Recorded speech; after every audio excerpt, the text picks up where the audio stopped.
What happens when a fairy tale romance is built on a foundation of lies? For years, Alicia Keys and Swizz Beatz have sold the world a story of soulmates and destiny.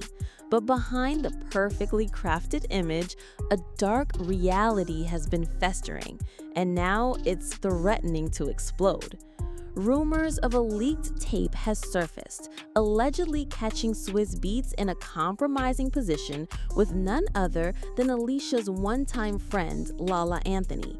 Insiders claim that when Alicia found out, she had a complete meltdown, unleashing years of suppressed fear and suspicion. The picture-perfect world she fought so hard to build is now on the verge of collapsing. And the irony is so brutal, it's almost poetic.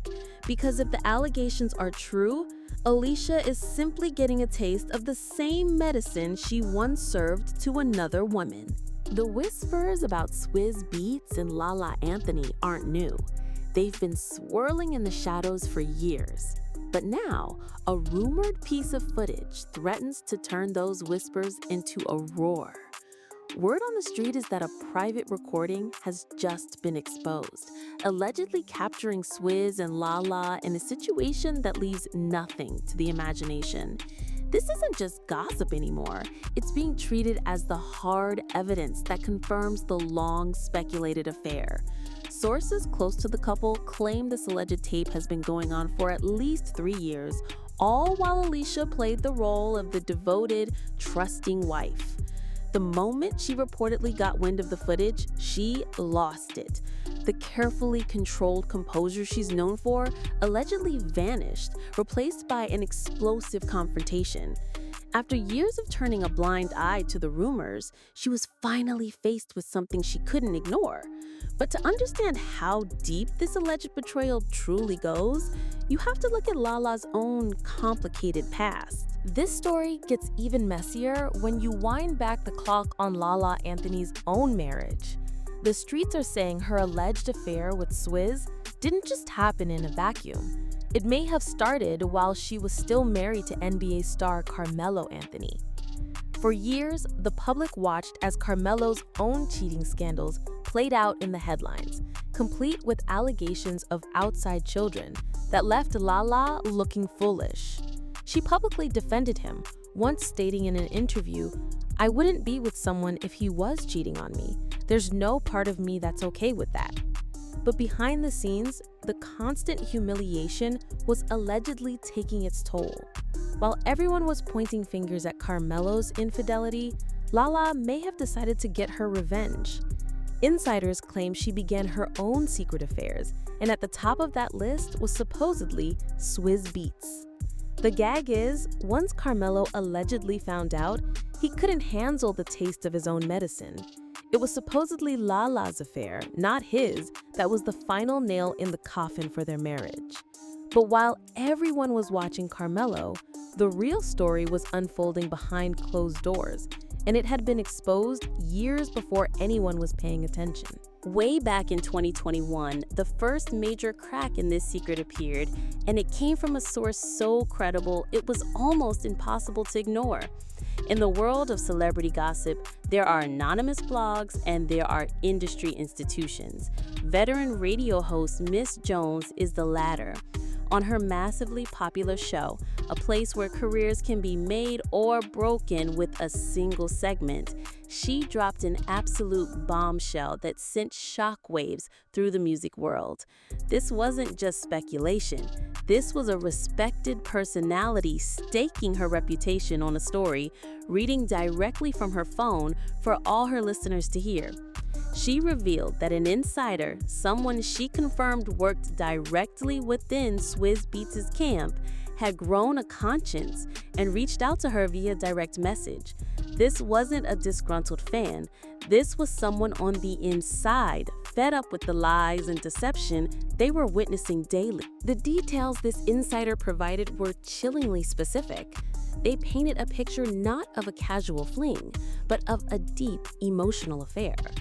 The source claimed Swizz and Lala were madly in love, a phrase that suggested something far more dangerous than a simple physical betrayal.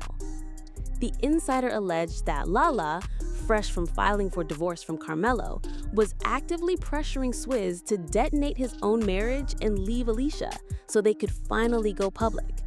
She had just extricated herself from one messy public relationship and was allegedly ready to torpedo another.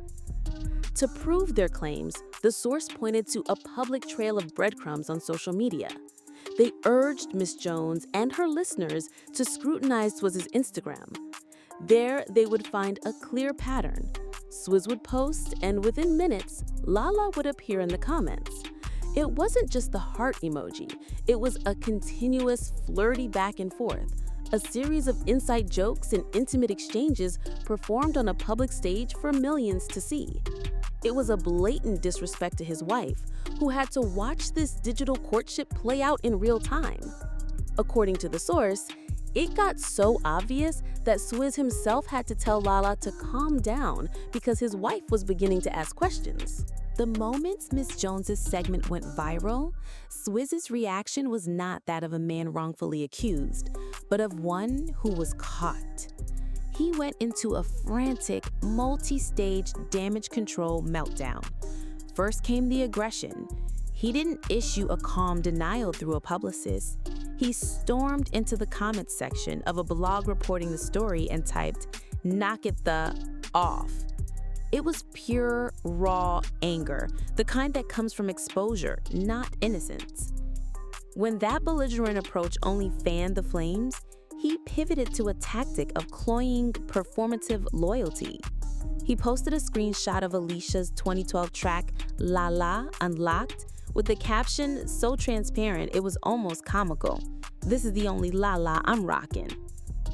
He then desperately tried to change the subject, commanding his followers to go stream his wife's album. He was using Alicia and her art as a human shield, hoping her sterling reputation could absorb the shrapnel from his exploding scandal. At the time, his combination of anger and exaggerated devotion worked just enough to make the story fade.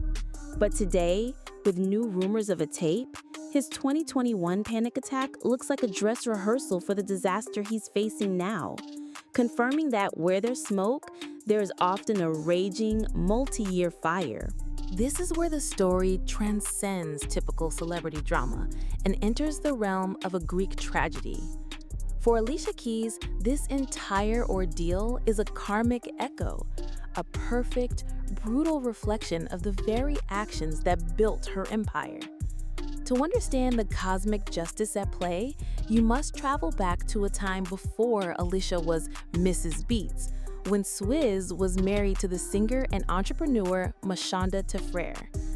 They weren't just a couple, they were a partnership that had navigated the treacherous waters of the music industry together, building a life and a family, including their young son, Kasim Jr. Theirs was a foundation, a home. But that foundation was, according to Mashonda, systematically and cruelly dismantled by Alicia Keys herself. For years, the official narrative, spun with the skill of a master publicist, was that Alicia and Swizz only found each other after his marriage to Mashonda had amicably ended. They sold it as a story of destiny, a spiritual journey between two soulmates. Alicia, in her many interviews, spoke with a serene, almost saintly calm, projecting an image of a woman with a clear conscience.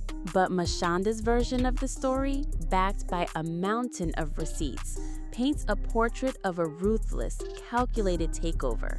The hypocrisy is staggering. At the very same time Alicia Keys was topping the charts with female empowerment anthems like Superwoman and A Woman's Worth, she was allegedly engaged in a clandestine affair that would shatter another woman's family. She was singing about lifting women up while in her private life, she was being accused of pushing one down and taking her place. This wasn't a case of two people falling helplessly in love.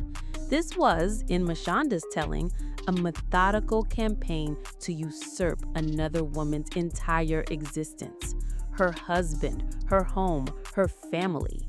And the ultimate twist of fate, so precise it seems scripted, is that Lala Anthony, a woman from within Alicia's own social circle, is now accused of doing the very same thing to her. The universe didn't just rhyme, it copied the past, word for word, pain for pain. The accusations from that time were not whispers. They were shouted from the rooftops, immortalized in one of the most iconic celebrity takedowns of the social media era, Machanda's open letter to Alicia. Posted on Twitter, it was not the rambling of a scorned ex. It was a composed, articulate, and devastatingly factual indictment that laid the betrayal bare for the entire world to see. It was the testimony of a woman who'd been gaslit and silenced, finally seizing the narrative. In the letter, she detailed her pleas, writing that she had contacted Alicia, woman to woman, not with anger, but with the desperate hope for solidarity. Machanda wrote, "I made it very clear that I am still married to my husband, living with him, and just had a child." It was a plea to her sense of decency. That plea was met with a deafening, cold silence. Instead of a reply, Machanda had to watch their affair play out publicly, enduring what she called constant displays of selfishness and disconcert. She concluded with the line that has haunted Alicia's career ever since. "You know the role you played. You know that I asked you to step back and let me handle my family problems that you helped create." If Machanda's letter was the smoking gun, the testimony from industry veteran Jaguar Wright was the nuclear bomb. In an interview that has since become legendary for its raw, unfiltered honesty, Jaguar alleged that Alicia's betrayal was more insidious than anyone could have imagined. She claimed that Alicia didn't just steal a husband from afar, she moved into the very home Swizz and Machanda shared, under the pretext of being a musical collaborator. Jaguar described a horrifying scene of psychological warfare. A wife, Machanda, graciously welcoming another woman into her family's sacred space, while that same woman was allegedly seducing her husband under the same roof where their child slept. It transforms the story from infidelity into a cold-blooded home invasion. The audacity is breathtaking. It suggests a level of sociopathic calculation that is truly chilling.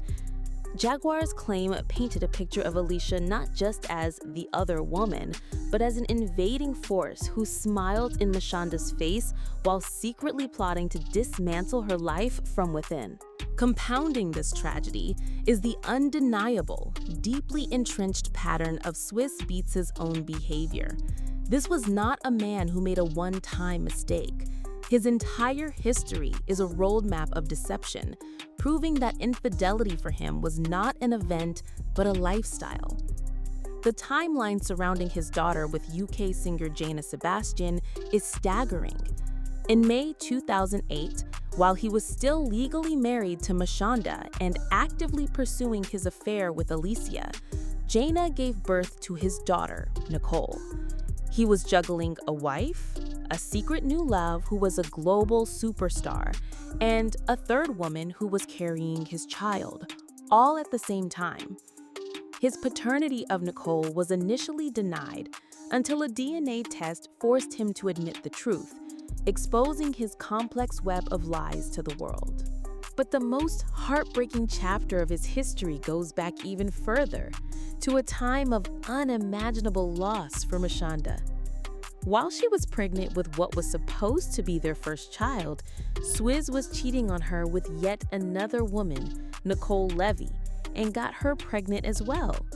The emotional torment this discovery inflicted on a pregnant Machanda was, by her own account, immense. The stress and heartbreak were so severe that she has publicly implied they contributed to serious complications with her pregnancy, which tragically ended with their baby being stillborn. This is the devastating collateral damage of his actions. And this history was not a buried secret, it was public knowledge, a series of scandals that played out in the media. Alicia Keys, an intelligent, savvy woman, knew exactly who she was getting involved with. She saw the wreckage. The unavoidable question is, what made her believe she would be the exception? Was it the hubris of believing her love was so transformative it could heal a chronically unfaithful man? Or was it an arrogant certainty that it simply would never happen to her? Either way, she built her castle on a known fault line, and now the ground is giving way. After the scandals, once the dust had settled and Alicia had secured her man, they embarked on a masterful, multi-year PR campaign to launder their public image. The mission was to erase the homewrecker stain from Alicia's brand and rewrite history into a tale of mature, modern love. They relentlessly pushed the narrative of their beautiful, blended family, doing high-profile, glossy interviews where they spoke in carefully rehearsed therapeutic language about growth and evolution. The centerpiece of this campaign was the staged photo ops and TV appearances with Mashonda, presenting a united front of 3 smiling adults. They successfully rebranded Alicia as a peacemaking spiritual bonus mom, a persona that was as strategic as it was saintly. Many, however, saw Mashonda's participation not as a sign of forgiveness, but as the action of a graceful hostage. The whispers have always been that she was cornered, allegedly pressured by the threat of a nasty custody battle over her son, and forced to play along for his sake. She chose her child's peace over her own public vindication, a move of incredible strength that also highlights the profound injustice of her situation. She was the one who was wronged, yet she was the one who had to do the emotional labor of fixing the public image of the 2 people who had hurt her. It was a brilliant feat of public relations, but for those who remember the timeline and the open letter, the squeaky clean image never felt real. And so the carefully constructed facade held. For years, the public was fed a steady diet of holiday photos, joint interviews, and inspirational quotes about forgiveness. Alicia Keys, the global icon of female empowerment, had successfully rebranded a story of alleged home wrecking into a TED Talk on conscious co-parenting. She was no longer the other woman, she was the bigger woman, the healer, the bonus mom who had brought peace to a broken situation. But it was a peace bought at Mashonda's expense. Every smiling photo felt like a performance, a silent scream behind a gracious facade. The world praised Alicia for her enlightened approach, but many whispered that it's easy to be magnanimous when you've already won. It's easy to preach about moving on when you are the one who gets to keep the husband, the family, and the narrative. This is the poison chalice Alicia Keys now has to drink from. The very PR strategy she used to silence her critics has become the cage she cannot escape. With the new allegations involving Lala Anthony, Alicia is trapped in a prison of her own making. How can she publicly condemn Lala, a trusted friend, for allegedly doing the exact same thing she was accused of doing? How can she play the heartbroken victim when another woman's heartbreaking testimony against her is permanently etched into the memory of the internet? If she leaves Swizz, she proves Mashonda and all the doubters right. It would be a public admission that the foundation of her marriage was rotten from the start, and that the man she sacrificed her reputation for was never worth the price. Her entire love story would be recontextualized as a tragic, decade-long mistake. But if she stays, the consequences are just as devastating.